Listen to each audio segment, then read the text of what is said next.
Good morning. Today I want to tell you a story about Ron McNair, who grew up in South Carolina in the 1950s.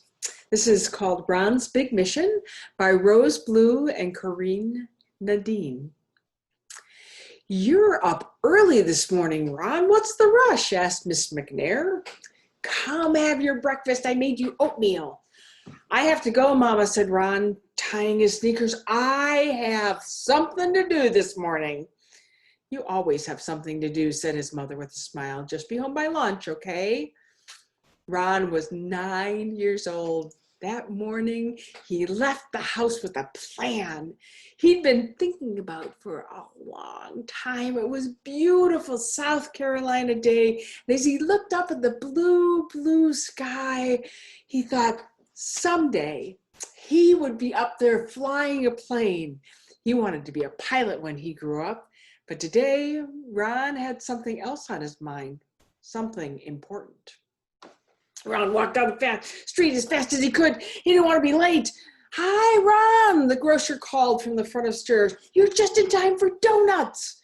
"Morning, Mr. Douglas," said Ron. "Thank you, but there's someplace I've got to be." Ron kept on walking. Down by the schoolyard, Ron saw his friend Carl shooting baskets. "Oh, right," said Carl. "Hi, Carl," said Ron. "I wish I could stay, but I have something important to do." "More important than basketball and summer vacation? Are you kidding?" Ron laughed. He loved playing basketball, but not today. Today was too important. Ron kept walking. When Ron got to the public library, he stopped. This was it. He was hot from walking so fast, and he was nervous too.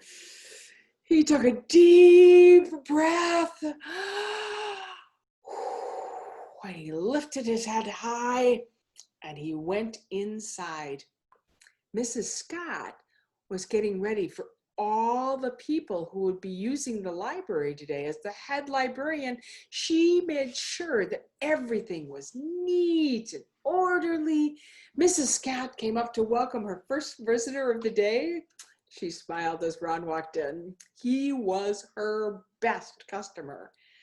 Ron gave a little wave to Mrs. Scott and went right for the shelves.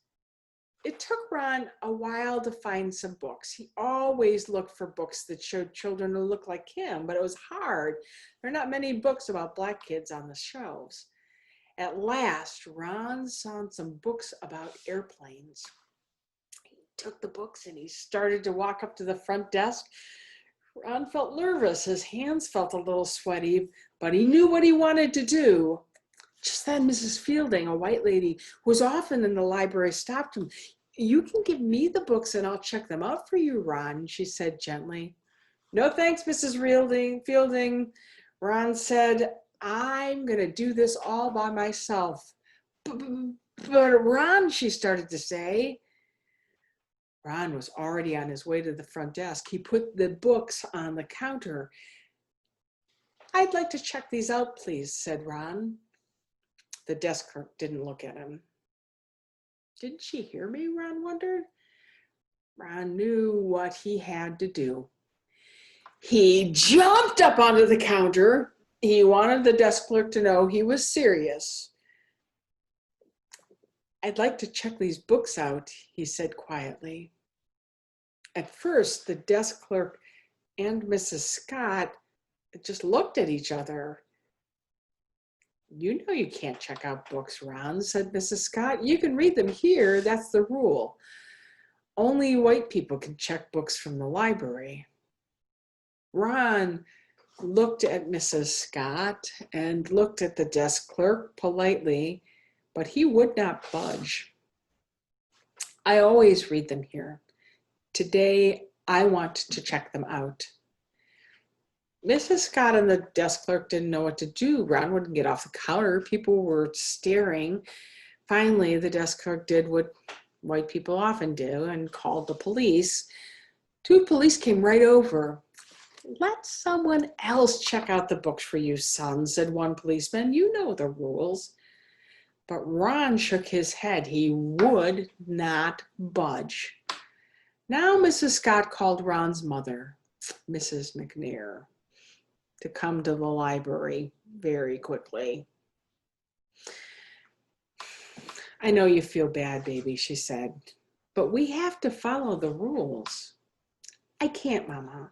It's wrong. The rules are not fair. Why can't I check out books just like everybody else? No one said anything. Not the desk clerk, not Mrs. Scott, not the police, not even Ron's mother. Mrs. Scott looked at Ron. She thought about all the times Ron came into the library, all the times he sat on the table for hours looking over so many books. He was her best customer. She knew what she had to do. Mrs. Scott walked back into her office and started writing something. Ron wondered what she was doing. Mrs. Scott returned and handed Ron a library card. His library card. Ron looked at Mrs. Scott and smiled, and he jumped to the floor. He thought he saw her smile too. I'd like to check these books out, please. And he handed the card to the desk clerk. She took his card, stamped the cards in the back of the books. These are due back in 2 weeks, she said. Ron smiled. Thank you, he said. He tucked the books under his arms, took his mom's hand. Together they walked home. Ron could not wait to get to his room and opened page 1. That day was in 1959. Eventually, Ron McNair flew not just planes, but he became an astronaut. I wonder what you could do if you were brave enough to step forward and say when things weren't fair, even when other people might think that they were following the rules, if the rules weren't fair for everyone.